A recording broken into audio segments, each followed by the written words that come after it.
அல்லேலூயா. இந்த மாலை வேளையிலே நம்முடைய தியானத்திற்காக நாம் தெரிந்து கொண்ட வேத பகுதி 2 வேத வசனங்களை நான் வாசிக்க விரும்புகிறேன். ஒன்று, யூதாவின் நிருபம் 14வது வசனத்தை நாம் வாசிக்கலாம். ஒன்று யூதா 14வது வசனத்தையும், பிறகு ஆதியாகமம் 4:17வது வசனத்தையும் நாம் வாசிக்கலாம். யூதா 14, ஆதியாகமம் 4:17. Praise Lord. வாசிங்க. ஆதாமுக்கு 7ஆம் தலைமுறையான ஏனோக்கும் இவர்களை குறித்து, ஆதாமுக்கு 7ஆம் தலைமுறையான ஏனோக்கு இவர்களை குறித்து, இதோ எல்லாருக்கும் நியாய தீர்ப்பு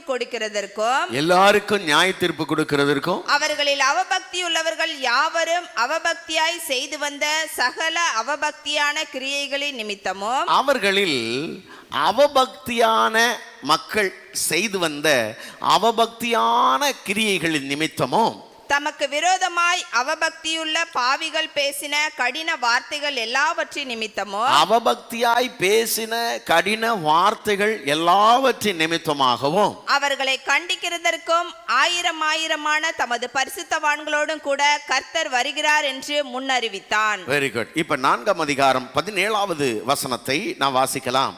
காயின் தன் மனைவியை அறிந்தான், அவள் கர்ப்பவதியாகி ஏனோக்கை பெற்றாள்.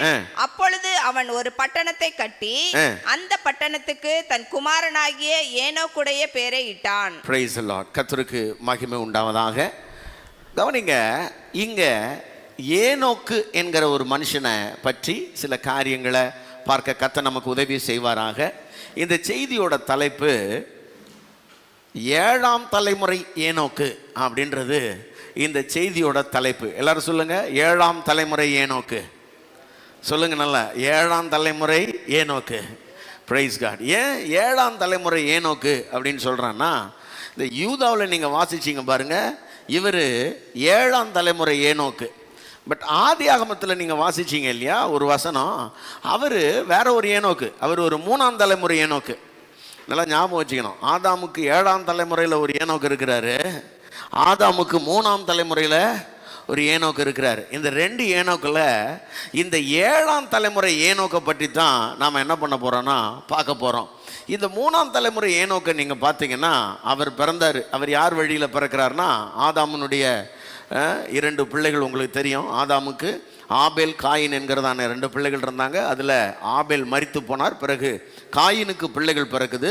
இந்த காயினோட பிள்ளை தான் இந்த ஏனோக்கு. காயினுடைய வம்சத்தில் வர்றவர் இந்த ஏனோக்கு. பாருங்க, இந்த ஏனோக்கு பிறக்கிறாரு. பிறகு இந்த ஏனோக்கு பிறந்த பிறகு இந்த காயின் பூமியில் நிலையற்று அலைகிறவனாக இருப்பேன்னு ஆண்டவரால் சபிக்கப்பட்ட பிறகும் கூட இவர் என்ன பண்ணுறாருனா, இல்லை நான் அப்படியெல்லாம் அலைய முடியாதுன்னு சொல்லி ஒரு பட்டணத்தை கட்டி, அந்த பட்டணத்துக்கு இந்த பிறந்த பையனுடைய ஞாபகமாக அந்த பையன் பேர்லேயே அந்த பட்டணத்துக்கு பேர், அந்த ஊருக்கு பேர் ஏனோக்கு பட்டணம் அப்படின்னு வைக்கிறாங்க. இது 3ஆம் தலைமுறை ஏனோக்கினுடைய கதை. பிறகு ஆதாமுக்கு ஆபேல் மரித்த பிறகு இன்னொரு பையன் பிறக்கிறாரு. அந்த பையன் பேர் சேத்து அப்படின்னு ஒரு பையன் பிறக்கிறாரு. அந்த சேத்தினுடைய வம்சத்தில் என்ன பண்ணுறாங்கன்னா பிள்ளைகள் பிறக்க ஆரம்பிக்கிறாங்க. அந்த சேத்தினுடைய வம்ச வழி ஆதியாகமம் 5ஆம் அதிகாரத்தில் சொல்லப்பட்டிருக்கிறத நம்ம பார்க்க முடியும். இந்த சேத்தோட வம்ச வழியில் அதில் நீங்கள் பார்த்தீங்கன்னா, ஆதாமில் இருந்து 7வது தலைமுறையாக இவர் என்ன பண்ணுறாருனா இந்த ஏனோக்கு பிறக்கிறத நாம் பார்க்க முடியும். ஆதாமில் இருந்து 7வது தலைமுறையாக ஏனோக்கு பிறக்கிறார். இந்த ஏனோக்கு பிறக்கிறாரு.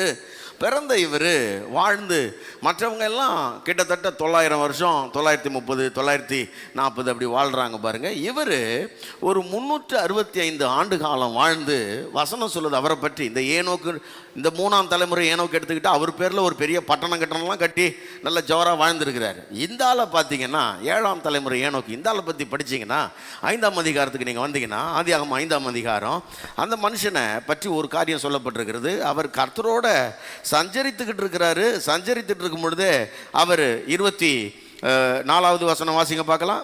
ஏனோக்கு தேவனோடே சஞ்சரித்து கொண்டிருக்கையில், ஏனோக்கு தேவனோடு சஞ்சரித்து கொண்டிருக்கையில் காணப்படாமற் போனான். அவ்வளவுதான், காணப்படாமல் போனான். தேவன் அவனை என்ன பண்ணிட்டாரு? எடுத்துக்கொண்டார். இங்க பாருங்க, 2 ஏனோக்கு இருக்கிறாங்க. ஒரு ஏனோக்கு 3ஆம் தலைமுறையில் இருக்கிறாரு. அவங்க அப்பா நல்ல சொத்து பத்துலாம் உண்டாக்கி நிறைய ஊரே ஒரு பட்டணத்தையே கட்டி அந்த பட்டணத்துக்கே ஏனோக்குன்னு பேர் வச்சு ஜோரா ஜாம்னு வாழ்ந்த ஒரு ஆள், அந்த ஆளும் இருக்கிறாரு. இங்கே 7ஆம் தலைமுறை ஏனோக்கு. இவர் பட்டணம்லாம் கட்டினார்லாம் ஒன்றும் கிடையாது. இவர் குமாரரையும் குமாரத்திகளையும் பெற்றெடுத்து தேவனோட சஞ்சரித்து பிறகு இவர் என்ன ஆயிட்டார்னா எடுத்துக்கொள்ளப்பட்டார். தேவன் இவனை எடுத்துக்கொண்டார். இவன் காணப்படாமல் போனான் என்று பரிசுத்த வேதம் சொல்லுகிறது. அவன் கர்த்தரோடு சஞ்சரித்து நடக்கும் பொழுது காணப்படாமல் போனான் என்று பரிசுத்த வேதம் நமக்கு ஆலோசனை சொல்லுகிறது. நல்லா கவனிங்க, இந்த உலகத்தில் இப்படிப்பட்ட 2 விதமான மக்கள் இன்றைக்கும் இருக்கிறார்கள். அருமையான தேவனுடைய பிள்ளைகளே, 3ஆம் தலைமுறை ஏனோக்கை போலவும் மக்கள் வாழுகிறார்கள். 7ஆம் தலைமுறை ஏனோக்கை போலவும் மக்கள் வாழுகிறார்கள். இங்க பாருங்க, 3ஆம் தலைமுறை மக்கள் எப்படி இருக்கிறாங்க?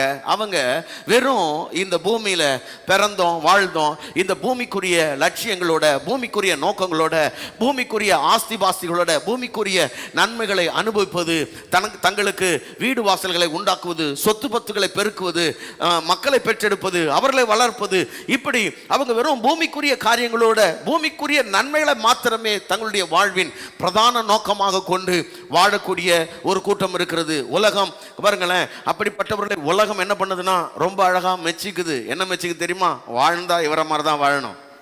இவர் யாரு? இவர் ஒரு சூப்பர் ஸ்டார், இவர் ஒரு ஹீரோ. ஏன் தெரியுமா? இவர் எங்க இருந்து ஆரம்பிச்சாரு? 0ல இருந்து ஆரம்பிச்சாரு. இப்ப எப்படி இருக்கிறாரு? 1000 கோடிக்கு அதிபதியா இருக்கிறார். 0ல இருந்து ஆரம்பிச்சாரு, இவர் லட்சாதிபதியா இருக்கிறார். இவர் மல்டி மில்லியனரா இருக்கிறார். பூமியின் உயர்ந்த இடத்துல இருக்கிறாரு அப்படின்னு உலகம் அவர்களை பார்த்து மெச்சி கொள்ளுகிறது. அருமையான தேவனுடைய பிள்ளைகளே, அப்படிப்பட்டவருடைய வாழ்க்கையை பார்க்கும் பொழுது நம்முடைய பாருங்களேன், சில நேரங்களில் விசுவாசிகளா இருக்கிறவருடைய கண்கள் கூட விரிந்து போகிறது. ஓஹோ, இதுதான் ரொம்ப நல்ல வாழ்க்கை போல இருக்குது, வாழ்ந்தா இவரை மாதிரி தான் வாழணும், இல்லைன்னா வாயை மூடிட்டு கம்முன்னு சாவணும் அப்படின்னு நாமளே முடிவு பண்ணிடுறோம். அப்ப நல்லா கவனிங்க, உலகத்தில் இருக்கிற பெரும்பாலான மக்கள் என்ன நினைக்கிறாங்கன்னா, உலகத்தில் மிகவும் ஆடம்பரமாய் செல்வ செழிப்பாய், கவனிங்க, தேவனற்ற ஒரு வாழ்க்கை. தேவன் இருக்கிறாரோ இல்லையோ, தேவனை தேடுறோமோ இல்லையோ, அதெல்லாம் ஒரு பக்கம். ஞாயிற்றுக்கிழமை வச்சுப்போம், இல்லைனா கிறிஸ்மஸுக்கு வச்சுக்கலாம், இல்லைனா ஈஸ்டருக்கு வச்சுக்கலாம்.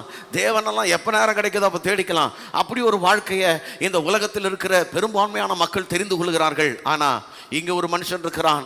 வேதம் சொல்லுகிறது 7ஆம் தலைமுறை ஏனோக்கை பற்றி. எனக்கு தெரியல, ஒருவேளை அவனை பார்த்தா கொஞ்சம் இளிச்சவாயன்னு நினைச்சாங்களான்னு தெரியல, சரியான பிழைக்க தெரியாத ஆளுன்னு நினைச்சாங்களான்னு தெரியல, அவன் ஏதாவது ஒரு வீடு கட்டினான்னு இருக்கான்னு பார்த்தா தெரியல. கவனிங்க அருமையான கர்த்தருடைய பிள்ளைகளே, அவனுக்கு கர்த்தரோட சஞ்சரிச்சான்.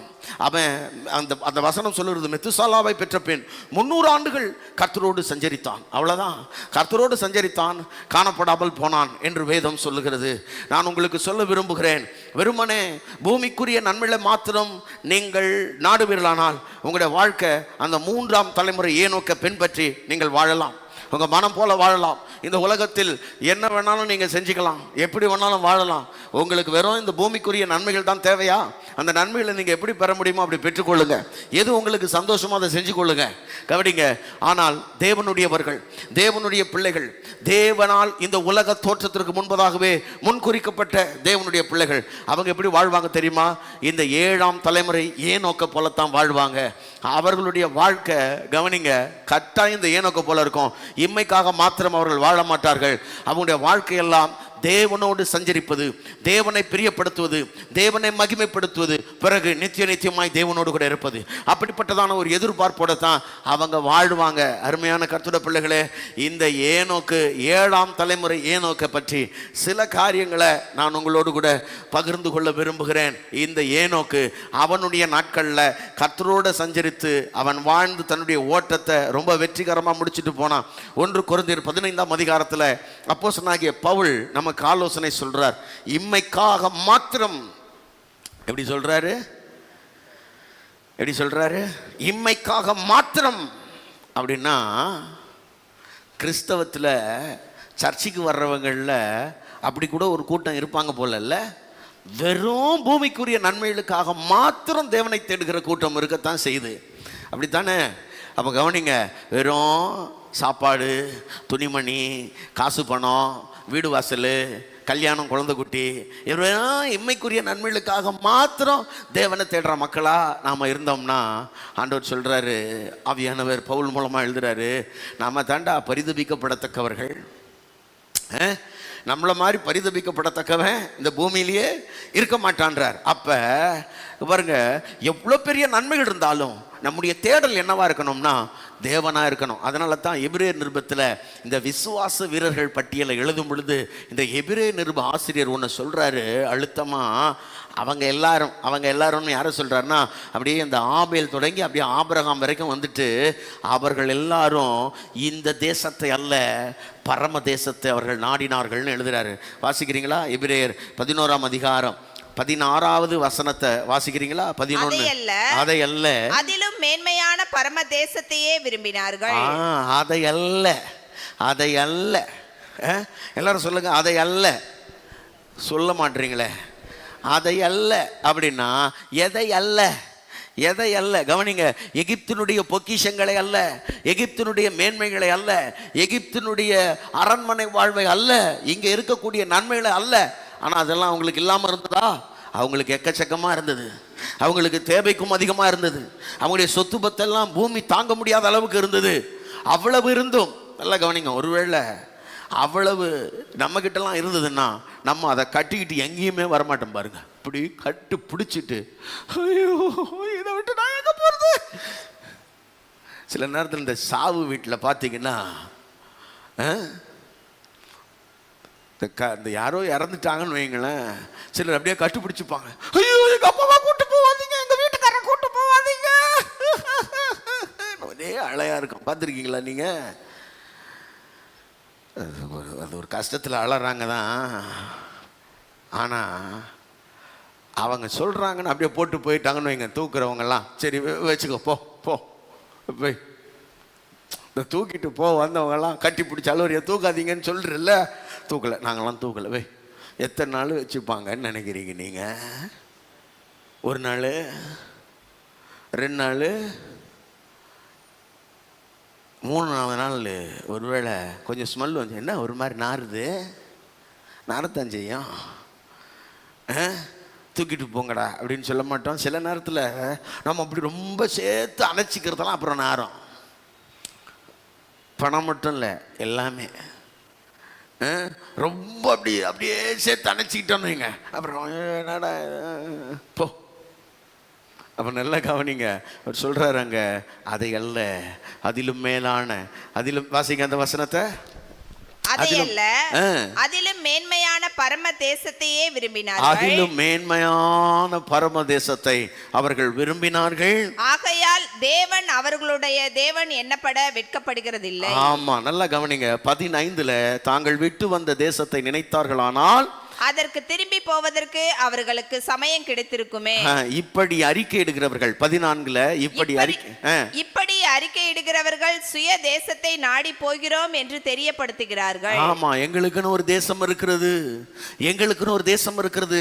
அந்த தேசம் எங்களுக்காக தேவன் ஆயத்தம் பண்ணின தேசம். 16வது வசனத்தினுடைய கடைசி வரி இப்படி இருக்கு, அவர்களுக்கு ஒரு நகரத்தை இவர் ஆயத்தம் பண்ணினாரே. எல்லாரும் சொல்லுங்க, அவர் ஆயத்தம் பண்ணினாரே. நல்லா கவனிக்கணும், இங்க பாருங்களேன், இந்த காயின் ஒரு பட்டணத்தை கட்டி அந்த பட்டணத்துக்கு ஏனோக்கின் பட்டணம்னு பேர் வச்சான். இந்த ஏனோக்கு அந்த நகரத்தில் வாழணும்னு விரும்பப்பட்டான். ஆனால் இந்த ஏனோக்கு தேவன் எனக்கு ஆயத்தம் பண்ணி வைத்திருக்கிற ஒரு நகரம் இருக்கிறது, அந்த சுய தேசத்தை நான் வாஞ்சிக்கிறேன், அந்த சுய தேசத்திற்கு நான் போக வேண்டும் என்கிறதான விருப்பத்தோடு அவனுடைய வாழ்க்கையானது இங்கே அமைந்திருக்கிறதை பார்க்கிறோம். நான் சொல்றேன், இங்கே பூமியில உங்களுக்காக உங்களுடைய பெற்றோர்களோ அல்லது நீங்களோ உண்டாக்கின நகரத்தை நாடியது உங்களுடைய வாழ்க்கையா, அல்லது தேவனால் கட்டப்பட்ட கைவிலை அல்லாத நித்தியமான வீடு உங்களுடைய எதிர்பார்ப்பா, உங்களுடைய வாஞ்சையா? எதை எதிர்நோக்கி நீங்கள் வாழுகிறீர்கள்? நீங்கள் 3ஆம் தலைமுறை ஏனோக்கை போல வாழப் போகிறீர்களா, 7ஆம் தலைமுறை ஏனோக்கை போல வாழப் போகிறீர்களா என்பதை தீர்மானித்துக் கொள்ளுங்கள். நான் உங்களுக்கு சொல்லுகிறேன், 7ஆம் தலைமுறை ஏனோக்கை போல வாழ நாம் பிரயாசப்பட வேண்டியது அவசியமாக இருக்கிறது. அல்லேலூயா. இந்த பரிசுத்தவான்களுடைய வாழ்க்கையெல்லாம் நமக்கு ஒரு முன்னோட்டமா இருக்கு. இவங்களெல்லாம் கர்த்தர் ஏன் வச்சிருக்கிறாருன்னா, இவங்களெல்லாம் இவங்களுடைய அடிச்சுவடுகளெல்லாம் கொஞ்சம் கொஞ்சம் பார்த்து எதெல்லாம் தேவையோ அவங்களுடைய விசுவாசத்தில் கொஞ்சம் கொஞ்சம் எடுத்துக்கிட்டு அப்படியே இந்த விசுவாச ஓட்டத்தை என்ன பண்ணணுமா, ஆமாம், கிறிஸ்துவை நோக்கி தொடர்ந்து ஓடுறதுக்கு இவங்க கிட்ட இருந்தெல்லாம் சில பாடங்களை படிப்பினைகளை எடுத்துக்கோன்னு ஆண்டவர் நமக்கு எழுதி கொடுத்துருக்கிறார். அப்போ இன்றைக்கு இந்த மாலை வேளையில் ஏனோக்கிடத்திலிருந்து 4 முக்கியமான காரியங்களை நான் உங்களோடு பேச விரும்புகிறேன். நம்பர் 1, நான் முதல்ல சொல்லிடுறேன், பிறகு நான் அதை உங்களுக்கு விளக்கம் கொடுக்கிறேன். நம்பர் 1, ஏனோக்கு தேவனால் சாட்சி பெற்றவன். அவன் நம்பர் 1 சாட்சி பெற்றவன். நம்பர் 2 தேவனோடு சஞ்சரித்தவன். நம்பர் 2 சஞ்சரித்தவன். நம்பர் 3 சத்தியத்தை அறிவித்தவன். அவன் சத்தியத்தை அறிவித்தவன். 4வது அவன் சாவாமையை பெற்றவன். 4வது சாவாமையை பெற்றவன். இந்த 4 குறிப்புகளை இந்த ஏனோக்குடைய வாழ்க்கையிலிருந்து நான் உங்களுக்கு சொல்றேன். கவனிங்க, இந்த ஏனோக்கு தன்னுடைய வாழ்க்கையில் கிட்டத்தட்ட, அதாவது ஏனோக்குக்கு இந்த தேவனை பற்றிய அறிவு எப்படிங்க வந்திருக்கும்? தேவனை எப்படி இவர் அறிஞ்சிக்கிட்டு இருப்பாரு? நமக்கு நல்லா தெரியுது. உங்களுக்கு பாருங்க, ஆதாமுடைய வம்ச வரலாறு இருந்து நீங்க கணக்கு போட்டீங்கன்னா ஆதாமனுடைய ஆயுசு காலம் 930 வருஷம் அப்படின்னு பரிசுத்த வேதம் சொல்லுது. ஆதாம் உயிரோடு இருந்த காலம் 930 வருஷம். அப்படின்னா ஆதாம் மரிக்கும் போது இந்த ஏனோக்குக்கு வயசு என்ன அப்படின்னு நீங்க கணக்கு போட்டீங்கன்னா ஆதாம் மரிக்கும் போது ஏனோக்கினுடைய வயசு கிட்டத்தட்ட 308. எத்தனை தலைமுறை?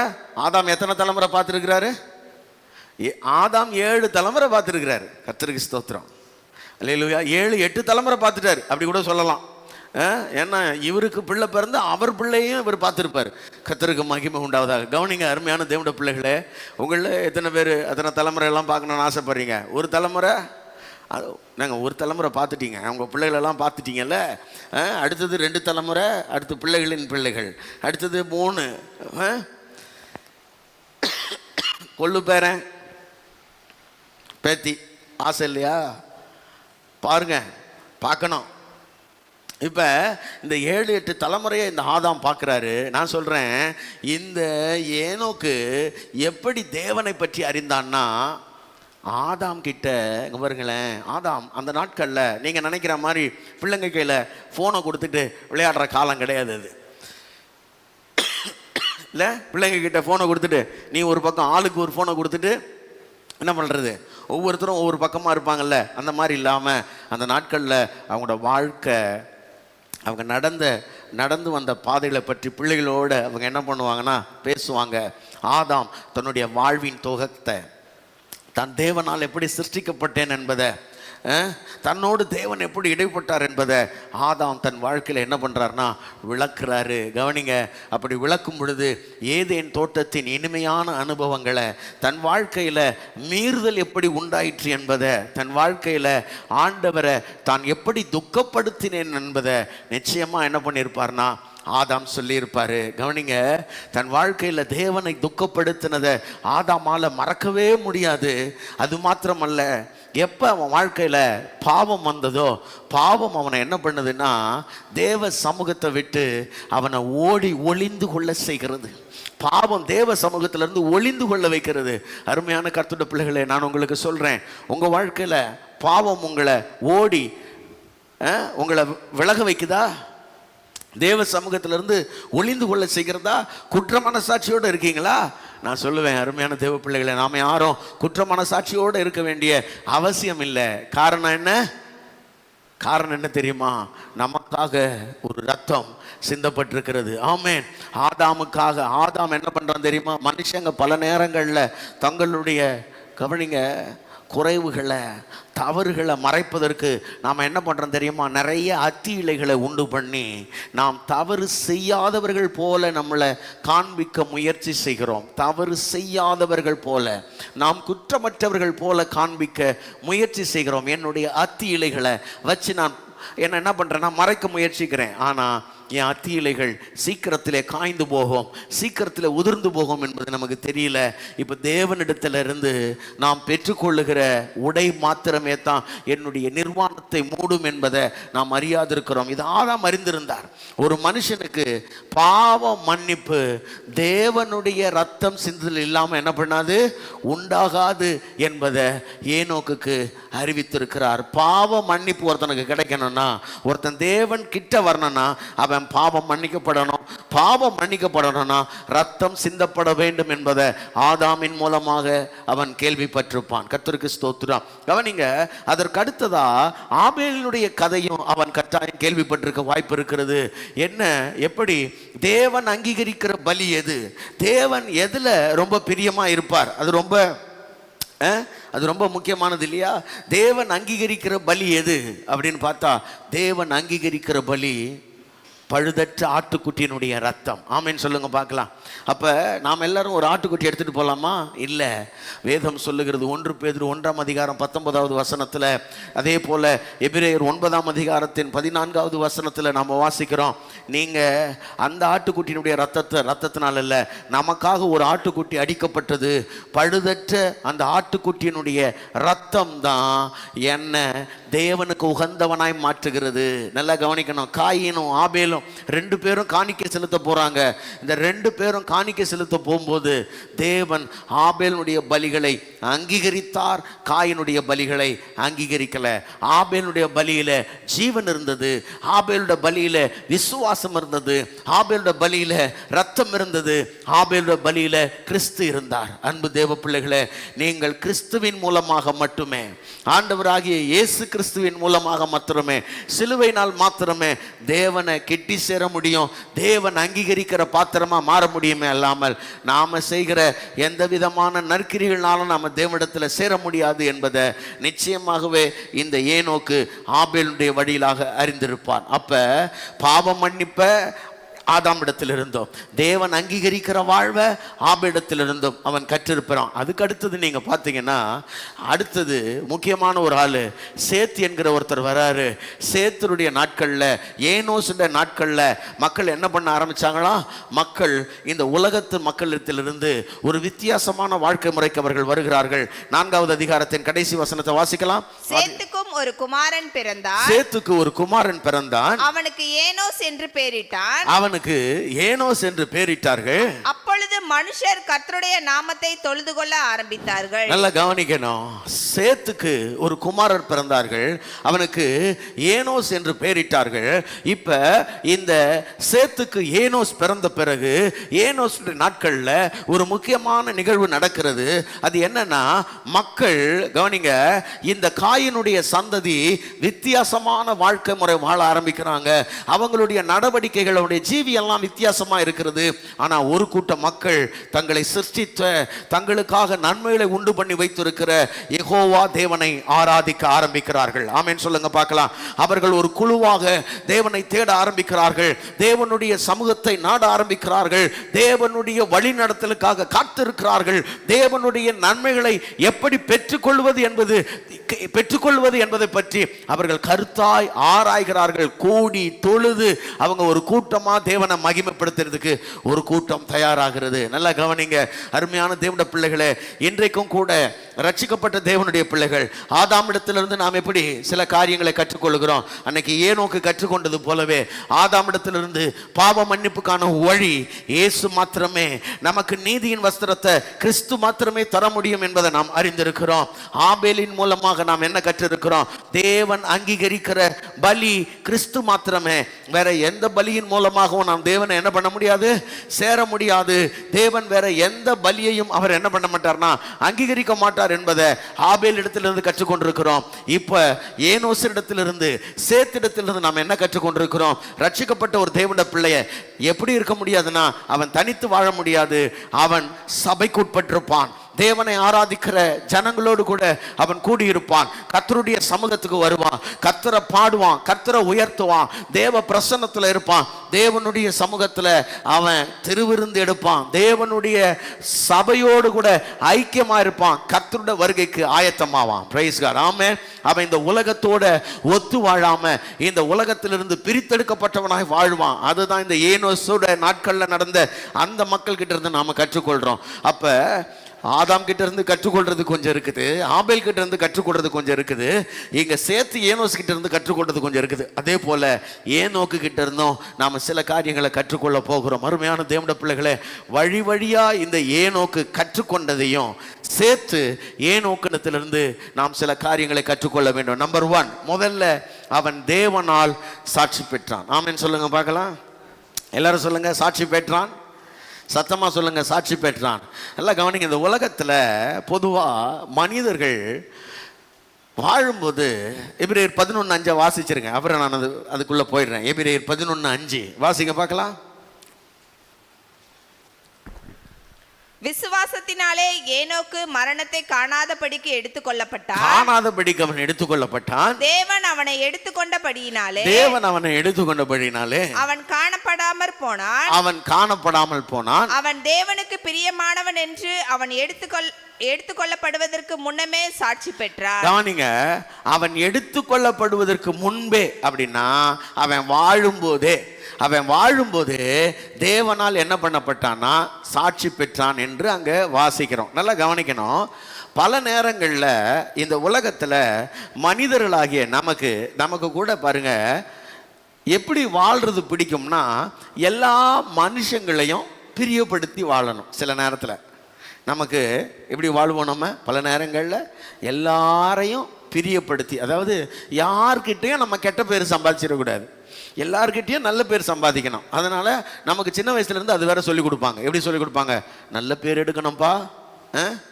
சினிமா பாட்டு வேற இருக்குல்ல, நல்ல பேரை வாங்க வேண்டும் பிள்ளைகளே. ஆமா, நம்ம பேரை கெடுத்துக்க கூடாது தான், அதுல சந்தேகம் கிடையாது. ஆனா அதுக்காக எல்லாருக்கும் நல்லவங்களா இருக்கிறதுன்றது இருக்குல்ல, அது சாத்தியமற்றது. நீங்கள் நல்லா ஞாபகம் வச்சுக்கணும். இயேசு கிறிஸ்து மாதிரி ஒரு நல்லவரை நீங்கள் பார்த்துருக்கீங்களா இந்த பூமியில்? இயேசு கிறிஸ்து மாதிரி ஒரு நல்லவரை நீங்கள் இந்த பூமியில் பார்த்ததே கிடையாது. ஆனால் இந்த இயேசு கிறிஸ்து ஒரு கூட்டம் மக்களுக்கு, அதாவது யூதர்களுக்காகட்டும், அன்றைக்கு இருந்த பரிசேய சமயத்தில் கொஞ்சம் பேருக்கு, சதுசேய சமயத்தில் கொஞ்சம் பேருக்கு, ரோம ஆளுநர்கள் கொஞ்சம் பேருக்கு, இப்படி இவங்களுக்கெல்லாம் இயேசு கிறிஸ்து கெட்டவராக தெரிஞ்சாரு, வாழ தகுதியற்றவராக தெரிஞ்சாரு. அதனால தான் அவர் என்ன பண்ணாங்கன்னா, அவரை கொலை செய்ய திட்டமிட்டு சதி பண்ணி பல நாட்களாக முயற்சி பண்ணி பல முயற்சிகளில் தோல்வியுற்று கடைசியாக ஒரு நாள் அவர் என்ன பண்ணிட்டாங்கன்னா சிலுவையில் இருந்து கொலை செஞ்சிட்டாங்க. இயேசு கிறிஸ்து எல்லாருக்கும் நல்லவராக இருந்திருக்கணும்னு சொன்னால் அவர் இன்னும் கொஞ்சம் காலம் கூட கூடுதலாக என்ன பண்ணியிருப்பார்னா வாழ்ந்திருப்பார் என்பதை நீங்கள் மறந்து போகாதீர்கள். அப்போ எல்லாருக்கும் பிரியமாக ஒரு வாழ்க்கை வாழ முடியாது. பிரைஸ் தி லார்ட், ஹல்லேலூயா. ஆமாம், அதை நீங்கள் ஞாபகத்தில் வச்சுக்கணும். இந்த வாழ்க்கையில் ரொம்ப முக்கியமானது என்னன்னா, தேவனை பிரியப்படுத்துகிற ஒரு வாழ்க்கை என்பதை நீங்கள் மனதில் வைத்துக் கொள்ளுங்கள். தேவனை பிரியப்படுத்துகிற வாழ்க்கை வாழ்கிறது தான் ரொம்ப சவாலானது. தேவனை நாம் பிரியப்படுத்தி வாழ நினைக்கும் பொழுது நம்மை சுற்றி இருக்கிற அநேகரை நம்மால் பிரியப்படுத்த முடியாது. அப்போஸ்தலனாகிய பவுல் கேட்குறாரு கலாத்தியர் 1ஆம் அதிகாரத்தில், நான் இப்போ யாரை தான்ப்பா பிரியப்படுத்தணும்? நான் மனுஷனையா தேவனையா? யாரை பிரியப்படுத்தி நான் பேசணும்? யாரை பிரியப்படுத்தி நான் வாழணும்? நான் மனுஷனை பிரியப்படுத்தினா கடவுளுடைய ஊழியக்காரனா நான் என்ன பண்ண முடியாது, இருக்க முடியாது அப்படின்னு சொல்லிட்டு எல்லாருக்கும் பிரியமானவனா இருக்க முடியாதுன்னு அவர் சொல்றாரு. அருமையான தேவனுடைய பிள்ளைகளே, உங்க வாழ்க்கையில என் வாழ்க்கையில நீங்க யாரை பிரியப்படுத்தி வாழணும்னு நினைக்கிறீங்க? நல்லா கவனிங்க. யாரையாவது அப்படி நீங்க பிரியப்படுத்தி வாழணும்னு முயற்சி பண்ணீங்கன்னா மனிதர்கள் உங்க மேல ஆளுகை செலுத்துவார்கள்.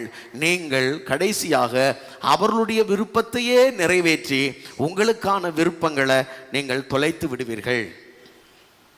நீங்கள் உங்களுக்கான அடையாளத்தை இழந்து போவீர்கள், உங்களுக்கான தனித்துவத்தை நீங்கள் இழந்து போவீர்கள். நீங்கள் எல்லாரையுமே பிரியப்படுத்தி வாழ வேண்டியது தான் உங்களுடைய அடையாளமாக மாறிடும். நான் சொல்கிறேன், தயவுசெய்து இந்த ஒரே ஒரு வாழ்க்கை தேவனை பிரியப்படுத்தி வாழுங்கள். அவன் எடுத்துக்கொள்ளப்படுவதற்கு முன்பே தேவனுக்கு பிரியமானவன் என்று சாட்சி பெற்றான். ஏனோக்கு தேவனுடைய பார்வையில் பிரியமானவனாய் இருக்கிறான். அதே போல நிறைய பரிசுத்தவான்கள் இருக்கிறாங்க. தாவீது கர்த்தருடைய இருதயத்திற்கு ஏற்றவன் என்று வேதம் சொல்லுகிறது. யோவான் காயுவை அழைக்கிறார், பிரியமானவனே அப்படின்னு சொல்றார். பிரியமானவனே அப்படின்னு சொல்றாரு. பவுல் ஒனேசிமுவை எனக்கு பிரியமான சகோதரன் என்று அழைக்கிறார். பிரைஸ் காட், அல்லேலூயா. லூக்காவை பிரியமுள்ள வைத்தியனாகிய லூக்கா என்று அவர் அழைக்கிறார். அப்படி தேவ பிள்ளைகள் சிலர் பிரியமுள்ளவர்களா இருக்கிறாங்க. கவனிங்க, பிதா தம்முடைய குமாரனை இந்த பூமியில் அனுப்பும் பொழுது, இவர் என் நேச குமாரன், நான் இவரில் பிரியமாயிருக்கிறேன் என்று சொன்னார். அப்ப தேவன் கிறிஸ்துவில் பிரியமாயிருந்தார். அதே போல சில பரிசுத்தவானிடத்தில் பிரியமா இருந்தார். இந்த ஏனோக்கு தேவனுக்கு பிரியமானவன் என்று அவன் சாட்சி பெற்றிருக்கிறான். இந்த மாலை வேளையில இங்க வந்திருக்கிற நம்ம பற்றி ஆண்டவர் ஒருவேளை இப்படி ஒரு வார்த்தையை சொல்லணுன்றது உங்களோட விருப்பமா இருக்கிறதான்னு எனக்கு தெரியல. ஆனா அதை வாஞ்சியுங்கள். நான் தேவனுக்கு பிரியமானவன் என்கிற சாட்சியை பெற வேண்டும். ஆமென். நான் சொல்றது புரியுதா? இங்க பாருங்களேன், தேவன் எல்லார் மேலேயும் அன்பா இருக்கார். அதை நான் சொல்லலை. தேவன் யார் மேலேயும் கோபமா இல்லை. தேவன் இந்த உலகத்தையே நேசிக்கிறார். ஆமென் சொல்லுங்க பார்க்கலாம். நான் சொல்றது புரியுதா உங்களுக்கு? தேவன் இந்த உலகத்தில் இருக்கிற ஒவ்வொருத்தர் மேலேயும் அன்பா இருக்கிறார். அதுல மாற்று கருத்து இல்லை. ஆனா தேவனுடைய இருதயத்துக்கு ஏற்றதெல்லாம் செஞ்சு அவர் சித்தத்தை நிறைவேற்றுகிற ஆட்கள் இருக்கிறாங்க இல்லையா, அவங்கள அந்த தேவனுடைய இருதயத்துக்கு தெரியும்ன்ற நான். பிரைஸ் காட், ஆமென், அல்லேலூயா. ஆமா, இது வேற அது வேற, ரெண்டுத்தையும் போட்டு குழப்பி கொள்ளக்கூடாது. கர்த்தருக்கு ஸ்தோத்திரம். தேவன் இந்த உலகத்தில் இருக்கிற கடைக்கோடி பாவியையும் கூட அவர் நேசிக்கத்தான் செய்கிறார். அவர் அவர்கள் மேல் அன்பா இருக்கிறார். ஆனா அவரில் பிரியமா இருக்கிறதுன்னா பாருங்க, கிறிஸ்துவில் அவர் பிரியமா இருப்பதற்கு காரணம் என்ன? அவர் தெரியும், அவருக்கு இவர் தன்னை குறித்து எழுதி இருக்கிறவைகளை செய்து முடிப்பார் என்பதை அவர் அறிந்திருந்தார். ஆகவே சொல்றார், நான் இவரில் பிரியமா இருக்கிறேன் என்று. அருமையான தேவனுடைய பிள்ளைகளே, நீங்களும் நானும் அப்படிப்பட்ட ஒரு சாட்சியை பெற்றுக்கொள்ள முடியுமா? இந்த மாலை வேளையில் நான் தேவனுக்கு பிரியமானவன் என்கிற சாட்சி நம்மில் உண்டாகுமா அப்படின்னு கேட்குறேன். தேவனுக்கு பிரியமா இருக்கணும்னா வேதத்தில் நிறைய காரியங்கள் இருக்கு. ஒன்று மட்டும் இங்க சொல்லப்பட்டிருக்குது. இங்க நீங்க வாசிக்கிறீங்க பாருங்க, எபிரேயர் 11ஆம் அதிகாரம் 6வது வசனத்துல என்ன வாசிக்கிறீங்க? விசுவாசம் இல்லாமல் தேவனுக்கு பிரியமாய் இருப்பது கூடாத காரியம். அப்ப இங்க தேவனை பிரியப்படுத்துகிறது என்ன அப்படின்னா விசுவாசம். இவன் தேவனுக்கு பிரியமானவன் என்கிற சாட்சியை பெறுவதற்கு மிக முக்கியமான காரணமா இருந்தது என்னன்னா ஏனோக்கினுடைய விசுவாசம் என்பதை நாம் மறந்துடக்கூடாது. ஏனோக்கு தேவனை விசுவாசிக்கிறானா? கவனிங்க, அது ரொம்ப அழகா அடுத்த வார்த்தை சொல்லுது. எப்படி சொல்லுதுன்னா, அவரை விசுவாசிக்கிறவன் தேவன் உண்டென்றும். எல்லாரும் சொல்லுங்க, தேவன் உண்டென்றும். சொல்லுங்க, தேவன் உண்டென்றும். அப்ப இந்த உலகத்துல இங்க பாருங்களேன், இந்த உலகத்துல ஒரு கூட்ட மக்கள் தேவன் இல்லை என்கிற எண்ணத்தோட வாழும் பொழுது, இங்க தேவன் ஒருவர் உண்டு என்கிற எண்ணத்தோட வாழ்றது இருக்குல்ல, அதுவே ஒரு பெரிய தேவனுக்கு பிரியமான செயல். ஆமென் சொல்லுங்க பார்க்கலாம். எல்லாரும் சொல்லுங்க, தேவன் ஒருவர் உண்டு. நல்லா சொல்லுங்க சத்தமா, தேவன் ஒருவர் உண்டு. ஆமென். அப்ப தேவன் ஒருவர் உண்டு என்று என் இருதயத்தில் விசுவாசிப்பது ஆண்டவருக்கு பிரியமானது. நல்லா கவனிங்க, அந்த தேவன் யார் என்று அறிந்து கொள்வது இன்னும் அதை விட ரொம்ப முக்கியமானது. ஏனென்றால் இந்த உலகத்துல தேவர்கள் எனப்படுகிறவர்கள் அநேகர் உண்டு அப்படின்னு வேதம் சொல்லுது. அநேகருக்கு தேவர்கள்னு பேரு. ஆனா கவனிங்க, வானத்தின் கீழே பூமிக்கும் மேலே அவருடைய நாமமே இல்லாமல் வேறு ஒரு நாமம் கட்டளையிடப்படவில்லை. அந்த நாமம் இயேசு கிறிஸ்து. ஆமென், அல்லேலூயா. அந்த நாமத்துல இந்த தேவனை அறிந்து கொள்ளுவது என்பது இன்னொரு முக்கியமான செயல். கவனிங்க, அடுத்த வார்த்தை சொல்றாரு, தேவன் ஒருவர் உண்டு என்பதை, அவருடைய நாமம் என்ன என்பதை, அது ரெண்டுமே அதுக்குள்ள அடங்கும். அவரை தேடுகிறவர்களுக்கு, எல்லாரும் சொல்லுங்க, அவரை தேடுகிறவர்களுக்கு. சொல்லுங்க, தேடுகிறவர்களுக்கு. அப்போ தேடுதல்னா தேவனை நாம் எப்படி நமக்கு தெரிஞ்ச வழியிலலாம் தேடக்கூடாது. தேவனை எப்படி தேடணும்னு அவர் ஒரு வழியை வச்சிருக்கிறார். தேவனை தேடக்கூடிய வழின்னு ஒன்று இருக்குது. தேவனை கண்டடைகிறதுக்கான வழி கிறிஸ்து மாத்திரமே. ஆமென் சொல்லுங்க பார்க்கலாம்.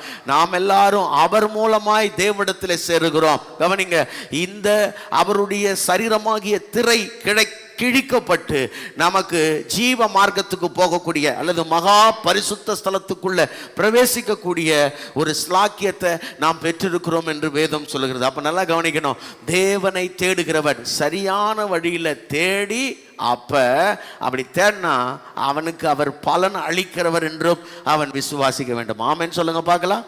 அப்ப தேவன் ஒருவர் ஒன்றுன்னு விசுவாசிக்கணும், அவருடைய நாம என்னன்னு விசுவாசிக்கணும், அவரை எப்படி தேடுறதுன்னு விசுவாசிக்கணும். தேடுறவனுக்கு அதை சரியா இந்த வழிகளெல்லாம் தேடுறவனுக்கு அவர் பலன் தர்றவர்னு விசுவாசிக்கணும். இப்படி விசுவாசிச்சாலே போதுமா, அவர் அவன் மேல பிரியமாயிருவாரு. ஆமென் சொல்லுங்க பார்க்கலாம். அல்லேலூயா. இப்படிப்பட்டதான விசுவாசம் இந்த மாலை வேளையில நமக்கு உண்டா இருக்கிறதா? நீங்கள் யோசிச்சு பாருங்க, நம்முடைய விசுவாசம் இவ்வளோ ஸ்ட்ராங்காக இருக்கா? அப்போ இப்படி அவன் தேவனை என்ன பண்ணுறான்னா விசுவாசிக்கிறான். அருமையான கர்த்தருடைய பிள்ளைகளே, நான் உங்களுக்கு சொல்கிறேன், இந்த ஏனோக்கு சாட்சி பெற்றது போல நீங்களும் நானும் பிரியமானவன் என்று சாட்சி பெற நமக்கு இப்படிப்பட்ட ஒரு அசைக்க முடியாத விசுவாசம் அவசியமாக இருக்கிறது. ஆமென். ரெண்டாவது முக்கியமான காரியம், அவன் தேவனோடு சஞ்சரித்தான் என்று வேதம் சொல்லுகிறது. நீங்கள் அங்கே வாசிச்சீங்கன்னா ஆதியாகமத்தின் 5ஆம் அதிகாரத்தில் நீங்கள் வாசிக்கும் பொழுது அங்கே இப்படி சொல்லப்பட்டிருக்கிறது, ஏனோக்கு தேவனோட சஞ்சரித்து கொண்டிருக்கையில், அதுக்கு முன்னாடிமா 22வது வசனத்துல, ஏனோக்கு மெத்துசலாவை பெற்ற பின் 300 வருஷம் தேவனோட சஞ்சரித்து கொண்டிருந்து, கவனிங்க, 300 வருஷம் தேவனோடு சஞ்சரித்து கொண்டிருந்து, சஞ்சரித்து கொண்டிருத்தல் தேவனோட ஆங்கிலத்தில் வாக் வித் காட் அப்படின்னு சொல்லப்பட்டிருக்கிறது. கவனிங்க, இந்த வாக் வித் காட் என்றால் என்ன? நம்பர் 1, இதுல சில காரியங்களை உங்களுக்கு சொல்ல விரும்புகிறேன். தேவனோடு சஞ்சரிப்பது என்றால் என்ன? தேவனுடைய பாருங்க, தேவனோடு சஞ்சரிக்கிறதுனா, நீங்கள் இப்போ ஒரு குடும்பத்தில் ஒரு வீட்டில் யாரெல்லாம் இருக்கிறீங்க? நான், என் கணவர், என் பிள்ளைங்க சொல்லுவோம்ல. யாரெல்லாம் வீட்டில் இருக்கீங்க? நான் இருக்கேன், என் கணவர் இருக்காரு, பிள்ளைங்க இருக்காங்க, கூட அம்மா அப்பா இருந்தாங்கன்னா அம்மா அப்பா, இவங்கெல்லாம் கூட இருக்கிறாங்க. அப்போ சஞ்சரிக்கிறதுனா வாழ்கிறது. Walk with God, live with God. அப்போ தேவனோடு நடப்பது, தேவனோடு வாழ்வது என்பது அவர்களோடு கூடவே அவருடைய பிரசன்னத்திலேயே இருப்பது. அல்லேலூயா, அல்லேலூயா. நல்லா சொல்லுங்க. அவருடைய பிரசன்னத்தில் இருப்பது முதல்ல. ரெண்டாவது அவர்களோடு இணைந்திருப்பது, உறவாடுவது. ரெண்டாவதுக்கு அப்புறம் வரேன். முதல்ல பாருங்க, தேவ சமூகத்தை அந்த ஏனோக்கு தன் வாழ்க்கையில் நித்தமும் அனுபவித்திருக்கிறான் என்று நான் சொல்லுவேன். உங்கள் வாழ்க்கையில் தேவன் உங்களோடு கூட இருக்கிறார், தேவ பிரசன்னம் உங்களோடு இருக்குதுன்றதை உங்களால் ஃபீல் பண்ண முடியுதா? தேவன் உங்களோட இருக்கிறாரா இல்லையா என்று இந்த சிம்சோனை போல நீங்க ஒருவேளை அறியாமையில் இருக்கிறீர்களா? ரொம்ப வருத்தமான விஷயம் என்ன தெரியுமா? சிம்சோன் தன்னை விட்டு ஆவியானவர் விலகினதை அறியாதிருந்தான். சவுல் தேவ ஆவி அவனை விட்டு விலகினதையும் பொல்லாத ஆவி அவனை பிடித்ததையும் அவன் அறியாதிருந்தான். சில நேரங்களில் ஒரு தேவ பிள்ளையுடைய பரிதாபமான நிலை என்னன்னா, நான் தேவ பிரசன்னத்தில் இருக்கிறேனா இல்லையா என்பதுதான். தேவன் என் கூட இருக்கிறாரா இல்லையான்ற ஒரு பெரிய கேள்வியோடவே வாழ்கிறோம். இல்லை, தேவன் இருக்கிறாருன்ற விசுவாசமும் இல்லை நமக்கு. பல நேரத்தில் தேவன் இருக்கிறாருன்ற விசுவாசமும் இல்லை, தேவன் இல்லை அப்படின்னா அதை பற்றி கவலையும் இல்லை. ஒரே குழப்பம்தான் நமக்கு. இருக்கிறாரா இல்லையா, இருந்தால் இது நடக்குமா, இல்லைன்னா இப்படி ஆகுமா, ஒரே கேள்விகளோட வாழ்வோம். நான் சொல்கிறேன், ஆண்டவர் என்றென்றைக்குமே உங்களோடு கூட இருக்கும்படியாய் அவர் பரிசுத்த ஆவியை தந்திருக்கிறார். தேவன் என்னோடு கூட இருக்கிறார். அப்போ நல்லா கவனிங்க, தேவன் என்னோடு கூட இருக்கிறார் என்றால் அவருடைய பிரசன்னத்தில் அகமகிழுங்கள். அல்லேலூயா. அதனால தான் அந்த யூதா 1:14 நீங்கள் வாசிக்கும் பொழுது பாருங்களேன், தேவன் என் கூட இருக்கிறாருன்னு தெரிஞ்சிச்சுன்னா ஒன்னே ஒன்று நடக்கும். அப்படின்னா என் பேச்சு கூட இல்லை, ரொம்ப கவனமாக இருக்கும். அங்கே நீங்கள் பார்த்தீங்கன்னா அவபக்தியுள்ள பாவிகள் அவபக்தியாய் செய்து வந்த கிரிகள் நிமித்தமோ அவபக்தியான பேச்சுகள் நிமித்தமோ. அப்படின்னா பாருங்களேன், ஒரு ஒரு ஒரு பக்திக்குரிய ஒரு வாழ்க்கை இருக்குல்ல, இது தேவ பிரசன்னத்தை உணர்கிறவர்களால் மாத்திரம்தான் அவங்க எல்லா நேரத்திலையும் அவங்க செயல்களும் சரி அவங்க பேச்சுகளும் சரி தேவ பிரசன்னத்தை அனுபவித்தவர்களா அவங்க பேசுவாங்க. அந்த வார்த்தை படிங்க பார்க்கலாம். 15. தமக்கு விரோதமாய் அவபக்தியுள்ள பாவிகள் பேசின கடின வார்த்தைகள் எல்லாவற்றின் நிமித்தமும். அவபக்தியுள்ள பாவிகள் பாருங்க, அவபக்தியுள்ள பாவிகள் பேசின கடின வார்த்தைகள். அதுக்கு முன்னாடி 14 ஆதாமுக்கு 7ஆம் தலைமுறையான ஏனோக்கும் இவர்களை குறித்து பாருங்களேன். அதுல அவர்களில் அவபக்தி உள்ளவர்கள் யாவரும் அவபக்தியாய் செய்து வந்த சகல அவபக்தியான கிரியைகள் நிமித்தமா. எத்தனை அவபக்தி! அப்போ தேவ பிரசன்னத்தை உணர்ந்தவங்க ஒரு நாளும் அவபக்தியான காரியங்களை பேச மாட்டாங்க, அவபக்தியான காரியங்களை செய்ய மாட்டாங்க. அவங்க ஏன்னா தேவ பிரசன்னத்துக்குள்ளே வாழ்கிறது அவங்களோட விருப்பமாக இருக்கிறது. பிரைஸ் காட், ஆமென், அல்லேலூயா. அருமையான தேவனுடைய பிள்ளைகளை, நான் உங்களுக்கு சொல்லுகிறேன், உங்கள் வாழ்க்கையில் நீங்கள் தேவ பிரசன்னத்தை உணர்றீங்களா? ஒன்று. நம்பர் 2, ஏனோக்கு தேவனோட சஞ்சரிச்சான்னா, கவனிங்க, நீங்கள் ஒரு குடும்பத்தில் இருக்கிறீங்க. அப்போ ஒன்றா சஞ்சரிக்கிறவங்க ஒன்றா உறவாடுறோன்னா என்ன? ஒன்றா பேசி ஒன்றா நடந்து ஒன்றா பழகி ஒருவரை ஒருவர் நாம் என்ன பண்ணுறோன்னா அந்யோன்யமாக பழகி புரிந்து கொண்டு ஒன்றா நடக்கிறோம். ஒரு தீர்க்கதரிசி சொல்கிறாரு, 2 பேர் ஒருமித்து இல்லைன்னா அவங்க ஒன்றாவே என்ன பண்ண முடியாது, வாழவே முடியாது அப்படின்னு சொல்கிறாரு. அப்போ இங்கே இவன் தேவனோடு சஞ்சரிக்கிறான்னா தேவனோடு உறவாடுகிறான் என்ற அர்த்தம். கவனிங்க, அவனுக்கு தேவனோடு உறவாடுவது பிடித்திருக்கிறது. ஏனென்றால் ஆதியிலே ஏதேன் தோட்டத்தில் ஆதாம் தேவனோடு உறவாடினான் என்பதை அவன் கேள்விப்பட்டிருக்கிறான். பகல் குளிர்ச்சியான வேளைகளில் கர்த்தர் வந்துடுவார், நாங்கள்லாம் அவரோட நடப்போம், அவரோட பேசுவோம், அவரோட உறவாடுவோம். பாருங்க, உங்கள் வாழ்க்கையில் எத்தனை நாட்கள் நீங்கள் தேவனோடு அப்படி பேசுகிறீங்க, தேவனோடு உறவாடுறீங்களா? உங்கள் வாழ்க்கையில் தேவனோடு உறவாடுறீங்களான்னு கேட்குறேன். சர்ச்சைக்கு வர்றதை கேட்கல நான், தேவனோடு உறவாடுறதை கேட்குறீங்களா? நடக்கும்போது நிற்கும் போதெல்லாம் தேவனோட பேசுகிற பழக்கம் இருக்குதா? அப்படி பேசுங்க, ஆண்டவரோட பேசுங்க, உங்கள் சத்தத்தை அவர் கேட்பார். அப்போ நல்லா கவனிங்க, இந்த ஏனோக்கு தேவனோடு சஞ்சரிக்கிறான் என்று சொல்லி வேதம் சொல்லுகிறது. தேவனுடைய கவனிங்க, தேவனோடு உறவாடுகிறான். தேவனோடு உறவாடும் பொழுது ஒரே ஆள் பேசுகிறத மட்டும் கேட்கறதுக்கு பேர் உறவாடுதல் கிடையாது. அவர் பேசுகிறதையும் என்ன பண்ணுவோம், நாம கேட்போம்ல, ஆமாவா இல்லையா? ஆமாம், நாம் பேசுவோம், பதிலுக்கு அவரும் பேசுவார். இப்போ நாம் பேசுகிறதெல்லாம் பேசின பிறகு சில ஆட்கள் இந்த ஜெபம் பார்த்தீங்கன்னா சில நேரத்தில் அப்படி தான் இருக்கும். ஜெபம் அரை மணி நேரம் ஜெபம்னா நம்ம ஆளுங்க பார்த்தீங்கன்னா 100 ஜெப குறிப்பு எழுதி வச்சுருப்பான். கடன்னு ஆண்டவரே அமெரிக்காவை ஆசீர்வதியும், இந்தியாவை ஆசீர்வதியும், இந்தியாவில் பக்கத்தில் இருக்கிற இலங்கை ஆசீர்வதியும், ஆமாம் அந்த அம்மாவை ஆசீர்வதியும், இந்த அம்மாவை ஆசீர்வதியும், எல்லாரையும் ஆசீர்வதியும்னு சொல்லிவிட்டு கடைசி அவர் டேன்னு டைம் ஆகிடுச்சு, நான் போயிட்டு வரேன். என்ன நீங்கள் சும்மா, எங்களுக்கு டைம் எங்கள் சர்ச்சில் எவ்வளோ நேரம் கொடுத்தாங்க? 5:30 6 வரைக்கும் தான் நாங்கள் ஜெபம் பண்ணோன்னு சொன்னாங்க. நாங்கள் ஜெபம் பண்ணிட்டு கிளம்புறோம். அவர் எதாவது பேசலாம்னு நினச்சா பேச விட்றான், அவன் பேச மாட்டான். எங்கள் சர்ச்சில் பாஸ்டர் 5:30 to 6 தான் ஜெபம் பண்ண சொல்லியிருக்கார். நாங்கள் போயிட்டு வரோன்ட்டு போயிடுறான். இப்போ பாஸ்டர் சொல்கிறத கேட்குறான்னு நினச்சிக்கிட்டு இருக்கான், தேவன் சொல்கிறத கேட்கறதுக்கு தயாராக இல்லை. அருமையான கர்த்தருடைய ஜனமே, நான் சொல்கிறேன், நீங்கள் தேவனோடு உறவாடுவீர்களானால் தேவன் பேசுகிறத கொஞ்சம் என்ன பண்ண முடியும்னா நீங்கள் கேட்கணும், உங்கள் செவிகள் அதுக்கு திறக்கணும். பிரைஸ் காட், ஆமென். கவனிங்க, அப்போ தேவ பிரசன்னத்தை அனுபவித்தல், தேவனோடு உறவாடுதல், தேவனோடு உறவாடும்போது தேவ சத்தத்தை கேட்பது. அதில் இந்த தேவ சத்தத்தை கேட்க ஆரம்பிச்சிட்டிங்கன்னா உங்கள் ஆத்மா அப்படி தேவனோடு ஒருமனப்பட ஆரம்பிச்சிடும். நீங்கள் யாரோட ரொம்ப அப்படி நெருங்கி ஜீவிக்கிறீங்களோ என்ன ஆகிடும்? உங்கள் ஆத்மா என்ன ஆகிடும்? ஆகுமா ஆகாதா? ஆயிடுங்க.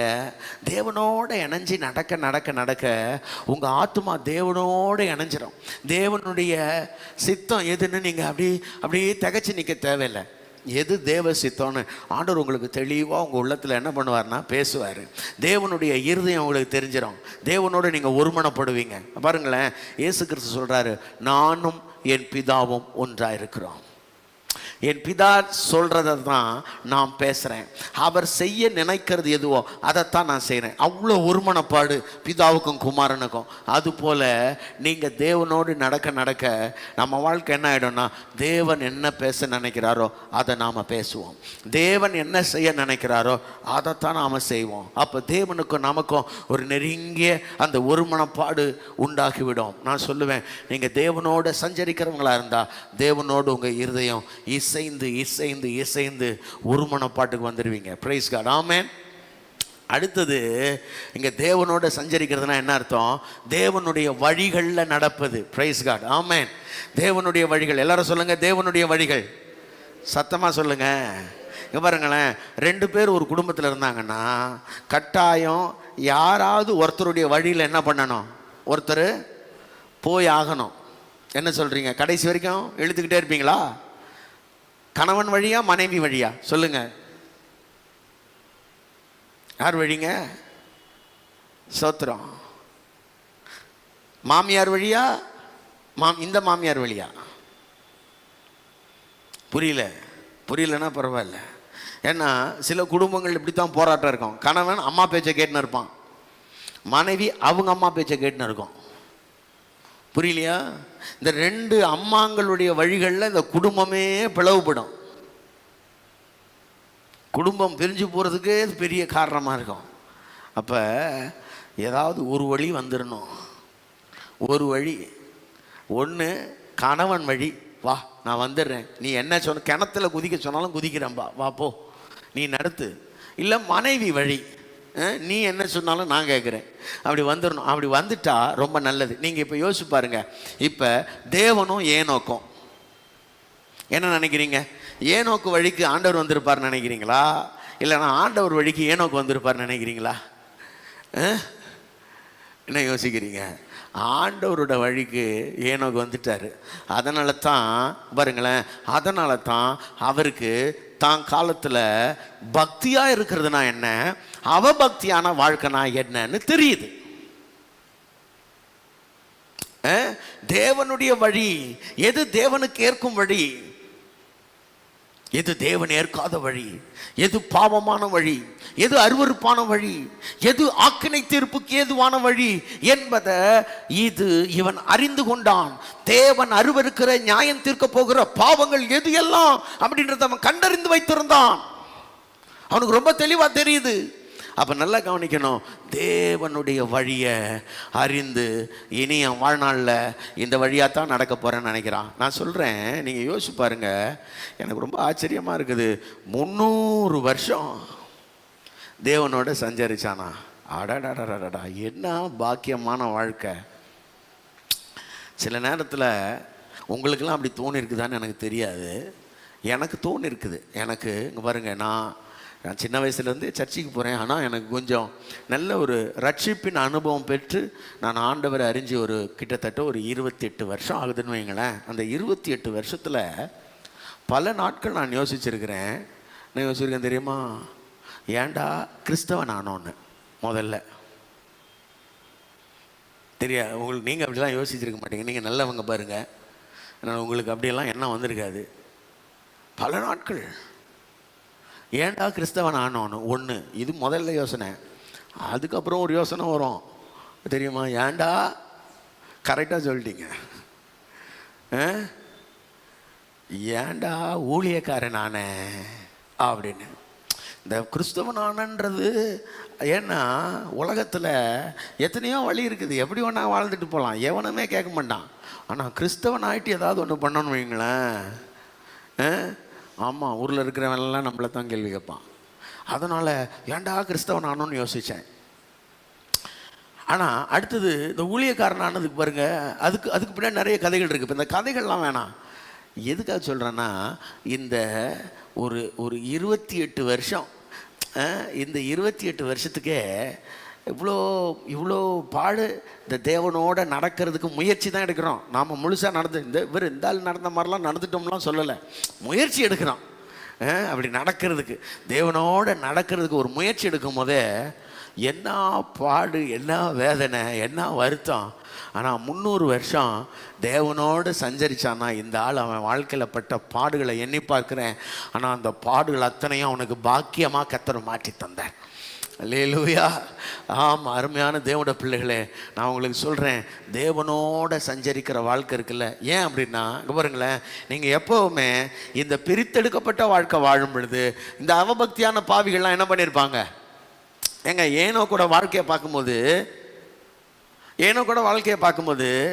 எப்படிங்க எடுத்திருப்பாங்க? ரொம்ப ஓஹோன்னு புகழ்ந்துருப்பாங்களா இவரை? ஏன்னா அவர் வேற என்ன பிரசங்கம் பண்ணுறாரு பாருங்க. அதுக்கப்புறம் வர்றேன், அப்புறம் டைம் ஆயிடுச்சு. ஏன்னா நீங்கள்லாம் அவபக்தியானவங்க, நீங்கள் செய்கிறதெல்லாம் தப்பு. இங்கே பாருங்களேன், இதுக்கிடையில் அவரை குடும்பமே ஏற்றுக்குச்சான்னு எனக்கு தெரில. ஏன் அப்படின்னா, ஏனோக்கு எடுத்துக்கொள்ளப்பட்ட பிறகு அந்த குடும்பத்தில் இந்த ஏனோக்கோட பையனுக்கு ஒரு விசேஷம் இருக்குது. தெரியுமா உங்களுக்கு? ஏனோக்கோட பையனை படிங்களேன். ஏனோக்கு யாரை பெற்றெடுத்தாரா? என்னங்க? ஏனோக்கு மெத்துசலாவை பெற்ற பின். நல்லா கவனிச்சிங்களா? ஏனோக்கு யாரை பெற்றான்? ஏனோக்கோட பையன் பேர் என்ன? மெத்துசலா. இவருக்கு ஒரு ஸ்பெஷல் இருக்குது, தெரியுமா உங்களுக்கு? ஆதாம் இருக்கிறார்ல, அந்த ஆதாமை விட அதிக நாள் உயிரோடு இருந்தவர். இந்த பைபிள்லேயே ரொம்ப நாள் உயிரோடு இருந்த ஆள் யாருன்னு பார்த்தா இந்த மெத்துசலா. 969 வருஷம் உயிரோடு இருந்திருக்கிறாரு. நான் யோசிக்கிறேன், இவ்வளோ நாள் உயிரோடு இருந்தார் இந்த ஆள். அவங்க அப்பாவோட வாழ்க்கையிலிருந்து கொஞ்சம் ஒரு ஒரு ஒரு ஒரு பகுதி, ஒரு ஆசை அவருக்கு இருந்திருந்தா, நான் கூட தேவனோட சஞ்சரித்து ஆண்டவருடைய அப்படி சாவாமையை தரித்து கொள்ளணும் அப்படின்ற ஒரு ஏக்கம் அவருக்குள்ளே இருந்திருந்தா ரொம்ப நல்லா இருந்திருக்கும். அப்படி இல்லை, அநேக குமாரத்திகளை ஏனோக்கு பெற்றார்னு இருக்குது. ஆனால் அந்த அநேக குமாரத்திகளில் ஒருத்தருக்கு கூட அப்படிப்பட்ட வாஞ்சையோ, தேவனோட சஞ்சரித்து காணப்படாமல் போக வேண்டும் என்கிறதான ஏக்கமோ ஏன் இல்லைன்றது தான் எனக்கு தெரியல. கவனிங்க, தேவனோட காணப்படாமல் போனது கூட எனக்கு பிரச்சனை இல்லை, அது கூட இல்லை. ஆனால் அவன் குமாரத்தியும் அவனை போலவே தேவனோடு சஞ்சரித்தார்கள்னு ஒரு வார்த்தை இருந்திருந்தா எனக்கு ரொம்ப நல்லா இருந்திருக்கும். ஆனால் அதுக்கடுத்து 2 தலைமுறைகள் கழித்து நோவான்னு ஒருத்தர் வர்றாரு. அவருக்கு தான் கர்த்தருடைய கண்களில் கிருபை கிடைக்குதுன்னு பார்க்குறோம். அப்போ இப்படிப்பட்ட ஒரு தேவ மனுஷனுக்கு பிறந்த பிள்ளைங்க கூட அப்படிப்பட்ட தேவனோடு சஞ்சரிக்கிற வாழ்க்கை வாழ்கிறது கடினமாக இருக்கிறது.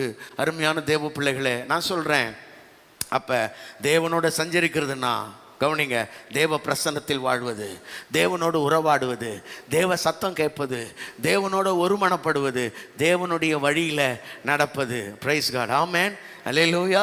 ஆமாம், அது மாத்திரம் இல்லை, இந்த தேவனுடைய வழியில் நடக்கும் பொழுது இந்த உலகத்தினரால் சுற்றி இருக்கிற எல்லா மக்களாலும் பகைக்கப்படுவது, இதெல்லாம் சேர்த்து தான் தேவனோட சஞ்சரிக்கிறது.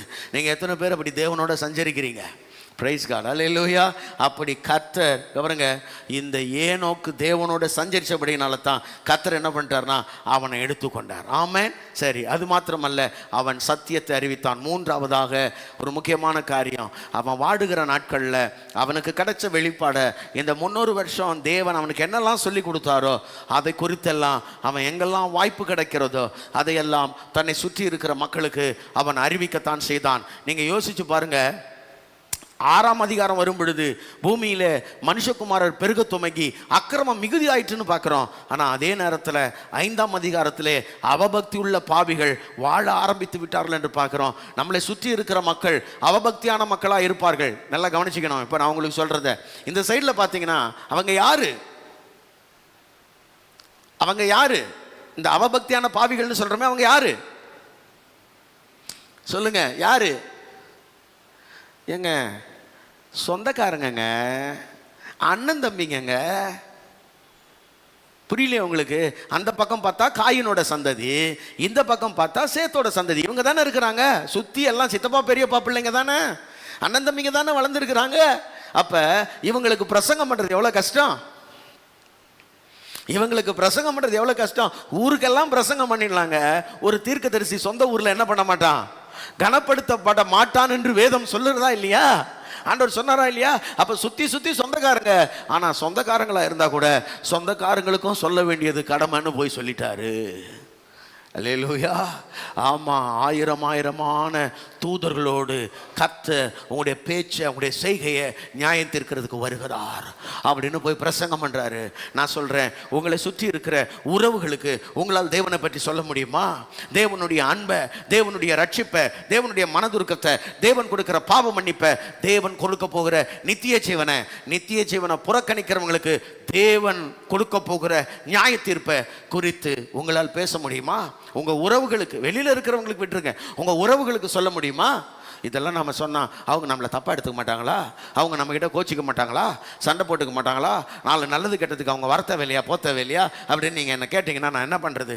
ஏனோக்க நீங்க பார்த்து ஏனோக்கினுடைய அடிச்சுவடுகளை கொஞ்சம் பின்பற்றணும்னா தேவைப்படுகிற நேரத்தில் சத்தியத்தை சத்தியமா சொல்ல தயங்காதீங்க. ஆமென், அல்லேலூயா. கர்த்தருக்கு ஸ்தோத்திரம். கடைசியா அவன் சாவாமையை தரித்தான். ரொம்ப நல்ல கவனிங்க, இந்த ஏனோக்கு ஆண்டவராகிய இயேசு கிறிஸ்துவுக்கு முன்னாடியே மரணமில்லாத ஒரு வாழ்க்கை இருக்கிறது. ஒரு மனுஷன் பூமியில் நடமாடி கொண்டிருக்கும் பொழுதே அவன் எடுத்துக்கொள்ளப்பட முடியும் என்பதற்கு அடையாளமானவன் கர்த்தர். அப்படி ஏனோக் என்கிற ஒரு நல்ல குடும்பஸ்தனை எடுத்துக்கொண்டார். எலியா என்கிற ஒரு நல்ல தீர்க்கதரிசியை கர்த்தர் எடுத்துக்கொண்டார். ஆண்டவராகிய இயேசு கிறிஸ்து மரித்து உயிர் தெழுந்த பிறகு நடமாடி கொண்டிருக்கும் பொழுதே 500 பேர் பார்த்து கொண்டிருக்க கர்த்தர் அவரை எடுத்துக்கொண்டார் என்று வேதம் சொல்லுகிறது. ஒரு நாள் ஒன்று வருகிறது, உங்களையும் என்னையும் எடுத்துக்கொள்ள கர்த்தர் மேகங்கள்ல வரப்போகிறார் என்று வேதம் சொல்லுகிறது. அல்லேலூயா. ஆமா, தூதர்கள் ஆரவாரிக்க எக்கால சத்தத்தோட மேகம் என்கிற வாகனத்துல கர்த்தர் வரப்போகிறார். நீங்களும் நானும் அவரை சந்திக்க எதிர்கொண்டு போக ஆயத்தமா இருக்கிறோமா? அவருக்கென்று ஆயத்தமா இருக்கிறவர்களை, கற்புள்ளவர்களை, விழித்திருக்கிறவர்களை, என்னையின் அபிஷேகத்தோட காத்திருக்கிறவங்களை கர்த்தர் எடுத்துக்கொள்ளுவார். கவனிங்க, ஆயத்தமா இருக்கிறவர்கள் எடுத்துக்கொள்ளப்படுவார்கள், ஆயத்தமா இல்லாதவர்கள் கைவிடப்படுவார்கள். அந்த நாள் யார் தேவனோடு சஞ்சரித்தவர்கள் என்று விளங்க பண்ணுகிற நாள். அதனால தான் மல்கியா தீர்க்கதரிசி சொல்றார், என்னை விசுவாசிக்கிறவர்களுக்கும் விசுவாசியாதவர்களுக்கும் நான் வித்தியாசத்தை உண்டாக்குவேன். எனக்கு ஊழியம் செய்தவனுக்கும் ஊழியம் செய்யாதவனுக்கும் ஒரு வித்தியாசத்தை நான் வானத்தில் காட்டுவேன் என்று கர்த்தர் சொல்லி இருக்கிறார்.